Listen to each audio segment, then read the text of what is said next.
Hello, everyone, and welcome to another episode of the Bonus Point Podcast. Once again, I'm your host, Tj Olsen, and today's episode is all about Super Rugby.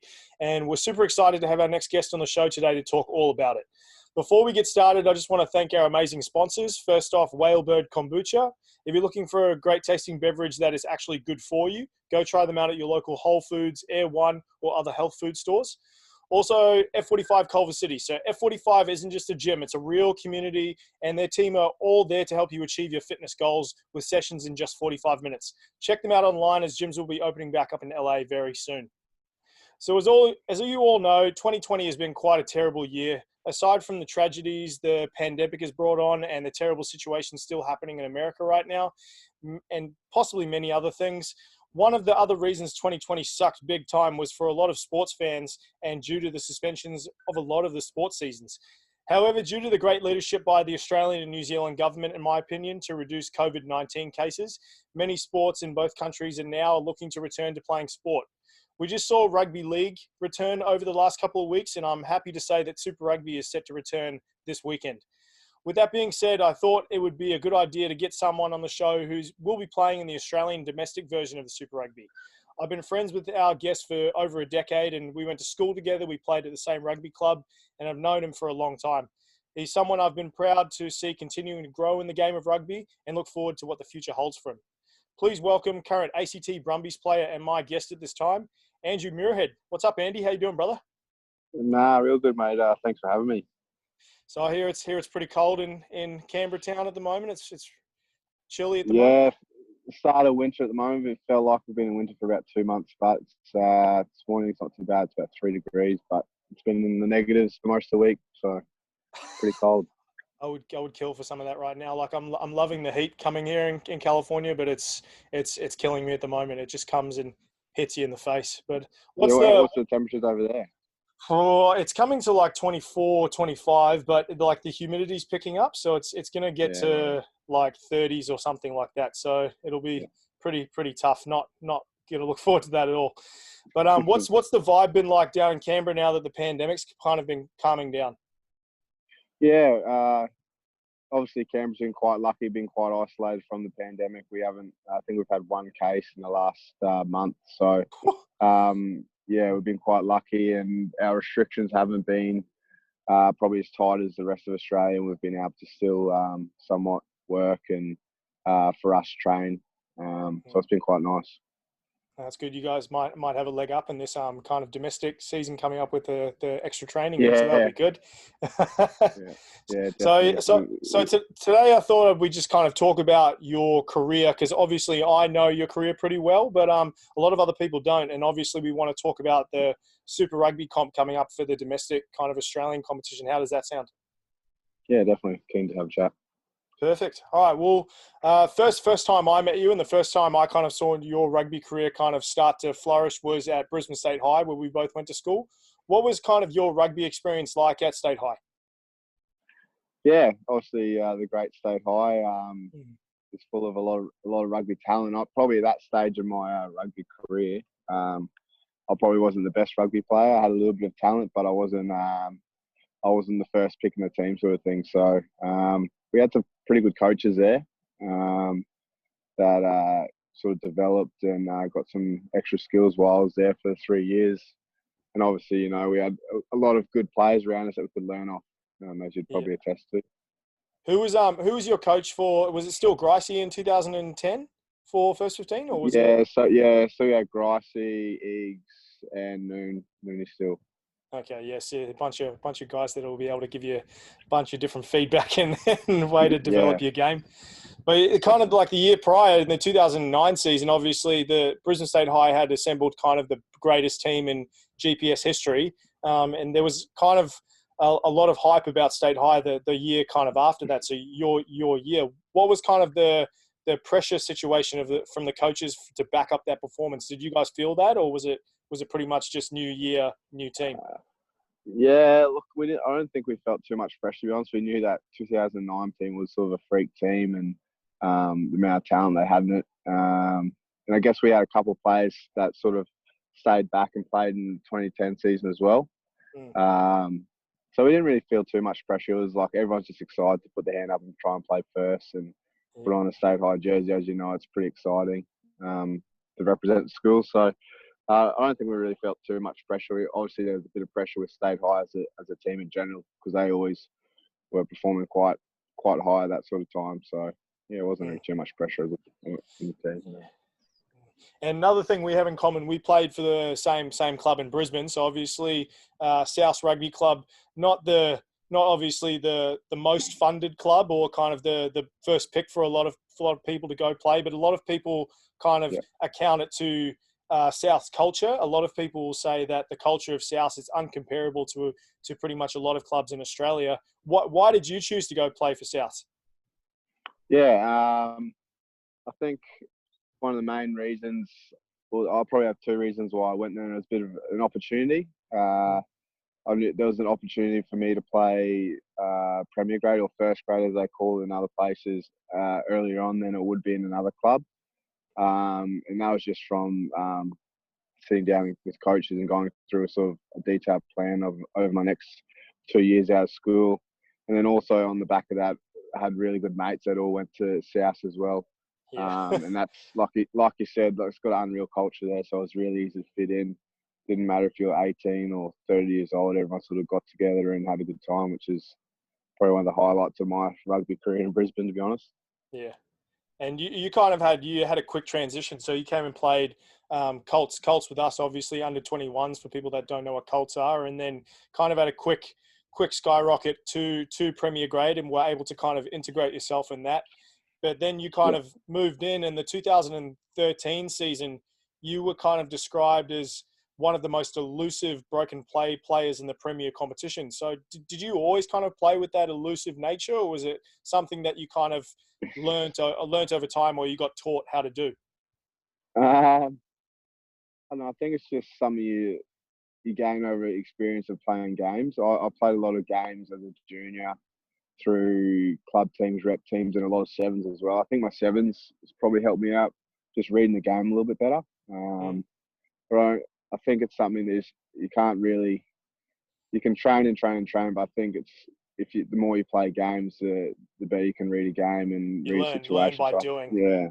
yeah, you learn from experience. You have a tough loss, you sort of learn from that experience and sort of grow from that. So that's how I feel like you probably get better as a player. So you reckon it was kind of a balance between like 15s and sevens as well. So like because you played with Tribe and you played with a few other teams, that sevens kind of really helped with your 15s. Yeah, definitely. Obviously in sevens, there's a lot of open space, broken play, and you can sort of read players' body language pretty easily. So I thought it made 15s a little bit easier coming back to play 15s because you're playing against probably guys that aren't as quick, not as fit. So yeah, I remember like playing fullback or wing. If you can catch a prop or a second row or something on the back foot and then just kind of gas through it, it's probably one of the better feelings as a fullback. Yeah, definitely. But after a couple of good seasons, you were also called up to train in the Aussie under 20 squad. So for like 2013 and 2014, those were both years you were called up. What was that experience like to kind of get into that caliber of rugby? Yeah, it was good. It was good to sort of see where I was at in terms of guys at my age around Australia. Unfortunately, obviously didn't get picked. Wasn't in that sort of that frame to get picked, but it was a good experience. Obviously, you get to meet a lot of good connections and coaches and get some good coaching over those sort of camps you go into. So it was a good experience, and I guess I learned a fair bit out of that sort of thing, what a professional environment looks like.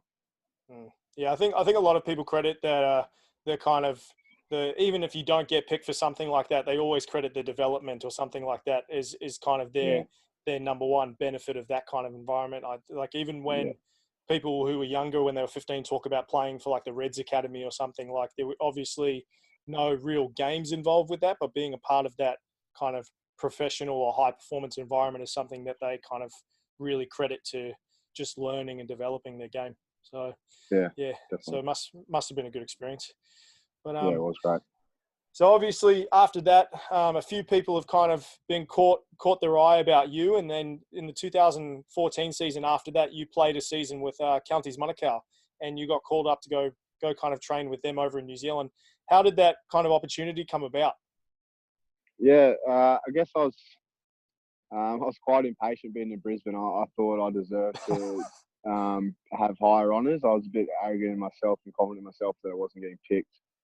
And I sort of, we had, as you'd know, Big Marfi Kefu from South. He played in Toulon with a guy called Tana Umaga, and sort of had a conversation with him and asked what his thoughts were in terms of my rugby. And then I was made a leap over to New Zealand, play a little bit of club footy over there in a great town of Waiuku, it's called, south of Auckland. And then obviously was training with the county's Manukau ITM team back then is what it was called, and eventually got a couple of games, I guess. So it was pretty good. You got three caps, wasn't it, with that team, wasn't it? Yeah, so I played a couple of pre-season games, defended the Ranfurly Shield a couple of times, and then played three caps in the ITM. Most people don't get to say they got to defend or play in a Ranfurly Shield game, so that's something you definitely could chuck on the CV. Yeah, definitely. It's one of my when you speak to our Kiwi counterparts over the ditch, that a lot of people don't really realise I've been over there. And once I mention I've defended the Shield, they get pretty stoked and want to actually have a chat. So. Yeah, a lot of people who aren't from New Zealand or don't really know that kind of provincial culture, they just think it's just like another trophy. Like I remember talking about it and over here with someone, and then I was like, no, it's a big deal. Like, and they sit there and they go, how big can it be? And I was like, you ask any Kiwi, they know what the Ranfurly Shield is. Like, even if they don't watch rugby, they know what it is. It's a huge thing. The log of wood, or what they call it. I remember when we had a bit of a story when we used to have it as a team. Obviously, a small town in South Auckland called Pukekohe, we used to go and take the Shield into a bar, and the whole team would drink for free just because the Shield was in there. So got a fair bit of weight to it. I think especially in South Auckland, I think they'll bound down to it anywhere it goes. Yeah. But you also got to play with guys like Sonny Bill, Bundy Aki, Tim Nanai Williams. What was kind of the transition like from playing club rugby in Australia to learning from people in the ITM Cup like that in New Zealand? Yeah, I was quite lucky, really. I went to a team that was stacked with talent, and they're such nice and genuine people, and easy to learn from. And it was nice to be in an environment where rugby was so important. And not saying that rugby is not important in club rugby in Australia, but when you go over there, it's what they live and breathe, and it's all they talk about. So it's nice just being around people that are also so passionate about rugby like myself and wanted to achieve something big.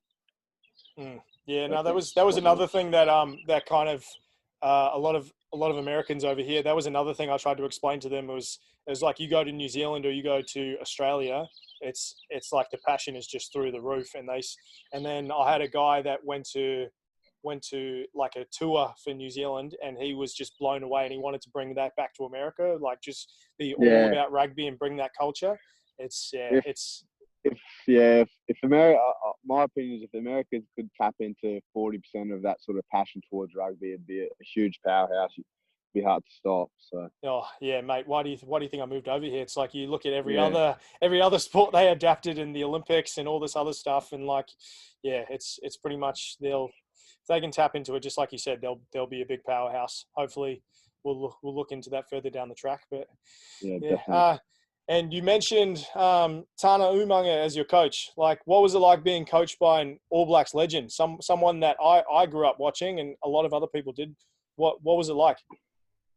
Yeah, it was unreal. The big fella still got it. He used to chuck on the boots at training and still tear shreds off these young guys that were coming up. So it was quite impressive to watch, to be honest. But he was such a cool head as a coach. Like, not much really bothered him, but if he needed to get a point across, you'd definitely know about it. And I don't know, I've been quite lucky. I've been around a fair few older heads, and just the knowledge you can grasp off those sort of people about rugby, and just how to be as a person is so huge. And he's such a good person to be around. I learned a lot off him. He's an unreal bloke. Yes, my uncle Sasha, he went to high school with him, and I haven't had the pleasure to meet him yet, but I've had so many conversations with him just about like his kind of demeanor and like just the way he is. And he can be such a soft spoken person, such a nice person, but when it comes to something he wants to kind of put a point across, It's like all the stories I've heard, you'll bloody know it. It'll be like a Yeah, hit in the face. Yeah. yeah. Oh, man. If it'd come off like a loss that a team generally just played bad, and you come in on a Monday, be like, oh, we're going to get it here for a couple of hours, but then it was also like one of the boys as well, but it's very easy to get along with. I think that'd be a good kind of dynamic to have as a coach. Do you have kind of a Yeah. favourite game or a memory from that season with Counties? Obviously, your first game for a team is always pretty special. But I remember one of my memories I remember the most is when Sonny Bill first come across. So he was obviously, I think he was playing league at the time, and he come across, and it was his first game back in Union, and it was a midweek counties game, and it was probably our biggest crowd of the year on a Wednesday, and it was pretty unreal. And he was on the bench, he didn't even start, but that was a pretty good experience. He ended up winning against, I think it was against Auckland, which they're that'd be a good win. Yeah, it's meant to be known as our big brothers, and we're meant to be like the little brother. So it's good to get the win over there. Yeah, I think when I was coaching for counties in 2016 for the B side, and then kind of any time I'd get to go to be a trainer for one of the Mitre 10 Cup games, and we'd play like Auckland or Waikato, any of those close games, the rivalry is just so big that you don't know until you go and experience it. And like I think I went to an Auckland Counties game, and oh man, it was in our home field. It was freaking crazy. It was just getting a win over Auckland. You're 100% right. It's like we smashed our big brother. And I was quite lucky. I had a pretty unreal experience, and probably the third. It would have been 3 weeks before the season started, maybe. The All Blacks were going into it. They're having a camp in Waikato for going up against England in their Test series in New Zealand, and they needed a back line to run the England players against. Oh, so I was lucky enough to have a day of training with them, and I've got a couple of videos of me just run. We were playing 15 on 15, and they were short and outside back, so I was the only sort of non-All Black on the field playing this 15-15 training. It was pretty unreal. Oh, Looking back on it, was pretty cool. That's pretty crazy. Oh man. So after your season with Counties, you head back to Brisbane. You play another season with South. What was kind of the feeling heading into that infamous 2015 season? Yeah, I don't know. It wasn't really. We obviously had a pretty good squad. We weren't full of superstars. We just had a solid squad.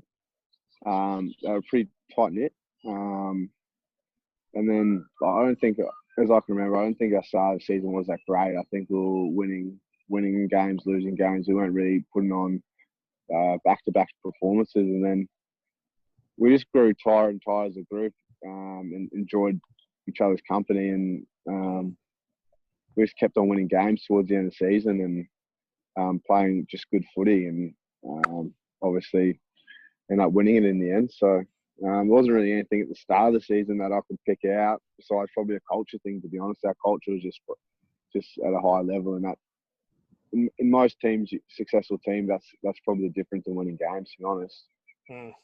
Yeah, so that's all I really remembered from like kind of 2012 to 15, 16. It was definitely you could see that everybody was playing for each other. It wasn't necessarily like you said. You couldn't point on the field and go, "Oh, this guy's played for a Super Rugby academy," or "This guy's played." But everyone was very talented, very switched on, and the culture was through the roof. Everybody was playing for each other. So yeah, it was pretty cool. But it was. You said taking out the premiership that year. You guys had a great season in the back end. What was it like winning the championship? I think it was like the first championship South had won since 2000, I think. Yeah, I think it was 15 years. I think it was since the last one. It was unreal, mate. Like, it's such a great club, and to be able to see all the old boys being so happy on the hill and being in our clubhouse after, seeing how packed it was and seeing how much joy it brought. You can't really beat that sort of feeling. Like, you love, like, in the end, we ended up winning our final quite convincingly, but like, it's still such a great feeling. Just brings so much joy to the club. Yeah, it was. I think that was definitely something I remember after watching that game and going to the clubhouses. You would get old boys coming into the clubs if like your your Div 3 or Div 4 team won like their final or something like that, they'd be at Chipsy Wood Yeah. getting the piss. But like, I think the Prem grade just brought Souths to a whole new level. That I don't remember like not seeing everyone I knew from Souths. I saw pretty much everyone that night afterwards.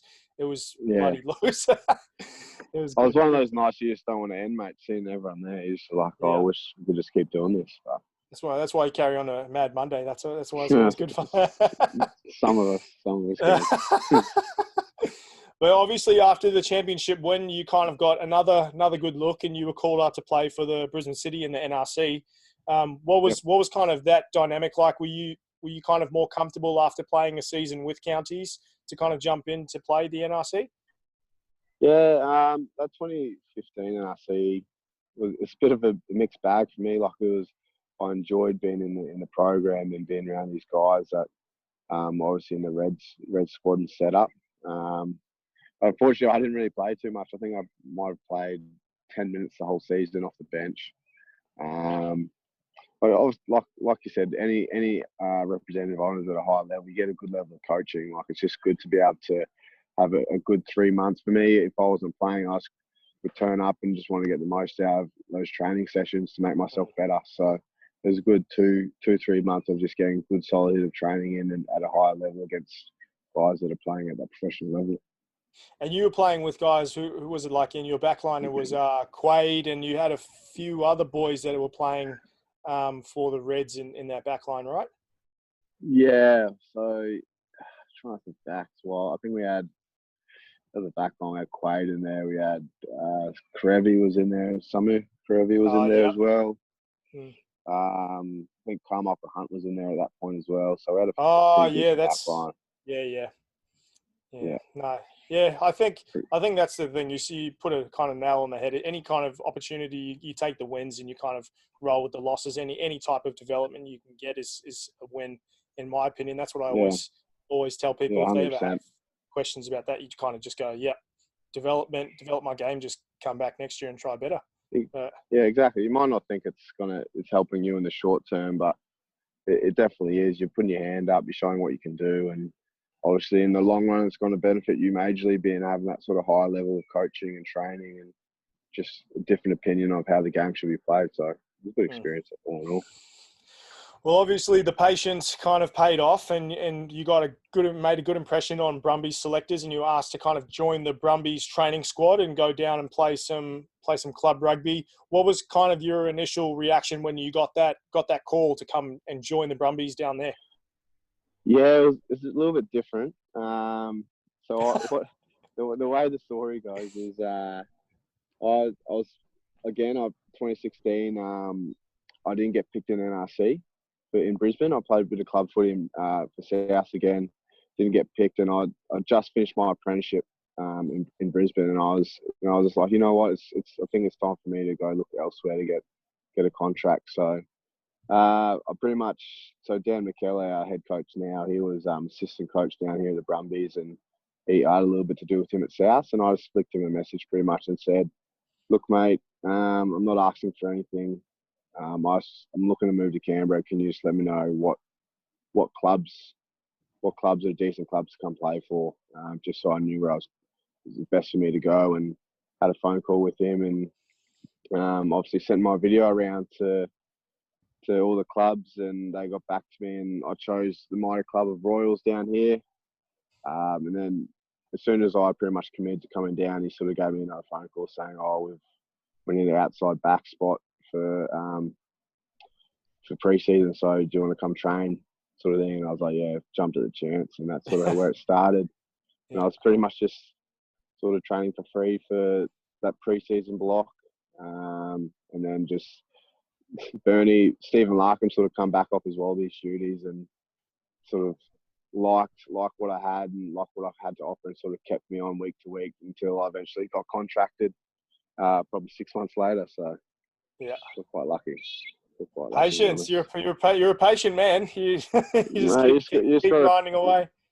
You just got to jump at opportunities sometimes and make its own opportunities, I guess. It's not everything works out as it should, but I think that'll be for anybody listening that keeps having those doubts. I think that's a good lesson to be learnt. So to just have the Yeah, patience, definitely. keep grinding out. But you had your debut in a trial game against the Aussie Barbarians. Was the Yep. highlight of the game scoring a try on debut, or was it just chucking on the jersey? It's probably more just chucking on the jersey, man. Like obviously scoring tries is always nice, sort of icing on the cake. But just to be in the team and be around the guys, it's just good to be able to try and prove myself, mate. Like you're in a squad for. You just want to prove, especially being a young guy coming in, having proved yourself. You just want to put your hand up and prove to your teammates that you should be there and you want to be by them, sort of thing. So it's just the feeling of being finally not being accepted, but just I'm here now. Like I'm gonna put my foot down. So I think that was probably what I remember out of that game, was just finally being able to say, look, I'm part of us now. Yeah, getting that pat on the back and kind of getting that Yeah. real golden tick. Yeah, no, that's pretty cool. And you obviously played a few seasons with the Brumbies, and unfortunately this year the kind of season was cut short due to COVID. How did you stay fit during quarantine? You said the restrictions were kind of a little bit stretched out more than other places. Were you able to go outside and do running, go to the gym, or? Yeah, so we're quite lucky. We have a pretty good program down here. Even these tougher times, they work pretty hard for us to train. So we originally started off with groups of twos, and then we pretty much just took our gym equipment home. And doing gym and running every day with skills and partners. And then obviously as the restrictions lifted, we got into groups of 6, and then eventually groups of 10, and then 20s, and now we're a full squad. So we haven't really stopped, to be honest. It's quite good. It's sort of a time to get the little niggles in your body right. So the boys have come back into training these last 2 weeks looking in really good shape. And did you have like a specific partner when you had that too the whole time, or was it like you just switch off and on with different people? No, you generally stay with the same partners depending on what you want to do for the day and what sort of times you want to train. So some guys obviously like a bit of a sleep in, so they would go later on in the day, but like people like myself, you like to get up early and get things done, and then have the rest of the day to sort of sort out. So I was lucky. I was with Joey Powell, which is our halfback. Yep. And okay. he's quite fit and motivated, so it was good to try and keep up with him. Yeah, that'll be a good dynamic to have. A nice guy keeping you going, keeping you fit. Yeah. And with the pandemic relatively under control, we've obviously got a couple of different domestic versions, one in Australia and one in New Zealand. So obviously your training prep sounds like it hasn't really changed during that time, but you said like getting those niggles under control and that kind of stuff, was that kind of extra time. Did you have to kind of recover from any injuries, or kind of make sure you kind of got some rehab in? Yeah, so I got put into a bit of a rehab program for the last 2 months. Just being an older bloke now, you got to look after the knees. So I've been kind of put into one of those programs, and it's been good. Like I said, it's probably the best I've felt since I've been down here now. Just the body's in a good space. We're into pre-season now, so it's just about getting through this and getting some work in the legs, and then hopefully we'll be playing in about 3 weeks. Yeah, you don't have to tell me that like as soon as I put on the whistle and took off the boots, like my gut came out in the first couple of years, and I regret it every day. I'm just like, oh man, it sucks. Oh boy. But are you more disappointed to have the Sun Wolves out, or excited to have the Force jump back in the comp? They're both like I hate to see anyone come out of get kicked out of a comp, mate. Like Sunwolves are such a great team, like Japan based, full of great people, and they've put in like their win-loss ratio is probably not the highest, but they've put in some great performance, and they're exciting to watch. I remember watching them in 2019 last year, and they were one of the most exciting teams to watch in our comp. And Japan as a country, the rugby's growing. Like it's quite disappointing that they're going to be kicked out, to be honest. But like you said, it's an opportunity for the Force to come back in. I thought it was a tough decision for them to be kicked out a couple of years ago. So I'm happy to see they get the opportunity to come back in and play in the Super Rugby with domestic comp. Should be good. Yeah, the culture in Japan is crazy. It's like I think every game, even if they lost by kind of like 40 points, like you'd have the whole stadium would be pretty much packed, and you'd have all these fans cheering for players, and it was you 100% right. It's the culture there. I think they should have, in my opinion, they should have kind of held out a little bit longer and given them a couple more years to kind of let them develop and then kind of just grow over time. But I guess Sanzar and Super Rugby have got to do what they've got to do. So yeah, that's Yeah, disappointing. But 100%. It's very disappointing, mate. mm. And obviously, it's been reported that Super Rugby Australia, the competition, will be including some new trial laws. So there's a few of them which will include a 50-20 kick rule that I've been told about, forcing kind of the wingers to kind of drop more and encourage the ball to be swung wide more often, more open play. As your position, usually a winger and fullback, what are your thoughts on that 50-20 law? Yeah, we started training with that sort of mindset yesterday as all those laws got approved 24 hours ago. So, yeah, it's going to make things pretty interesting. Like we had a similar law change in NRC last year, and that didn't change too much. We didn't really look to play those 50-22s or 22-50s, but I don't know. It's going to have to wait and see how it pans out. Like, until you play a game against a couple of oppositions, you just don't You know never know. Yeah. what they're thinking or anything like that. Obviously, we'll have some sort of game plan around it, but see how it goes. It'll be interesting. One thing I was reading is that when World Rugby approved it, it was like, I think a week later, someone turned around and there was like, yeah, you realize they just took this from league, right? And they go, what do you mean? And some of those World Rugby guys are so rugby union focused or don't really have a rugby league kind of background. They had no idea that rule existed. No idea. No, I didn't hear that. That's quite funny, isn't it? No, oh man, yeah. But no, I think it'll kind of make the game a little more exciting, depending on whether you guys will use it or whether other teams will use it. Just like you said, we'll have to wait and see. It'll just be something that'll be kind of trial by fire, but it'll be good. Yeah, that's it. It's gonna be interesting, Well, that's for sure. well, it's called the bonus point for a reason. We got a bonus point question for you today, and I think this one here, I've been kind of tinkering with this one, and I wanted to see your opinion. And if you could pick anyone to play with, obviously you're a winger or fullback, and if you could pick like a back three, so two wingers and a fullback, who would you pick to play with? Like anyone in the world. Two wingers and a fullback. I'll probably have to start as 15. I'd probably pick Andrew Walker. Okay, yeah. Especially back in his prime. I've played a couple of games against him in sevens and stuff, and he's a freaking nature. And I was only just watching his highlights last night. He used to score some unbelievable tries. So I'd probably say him. Here's a 15. The wing spot's a big tough one.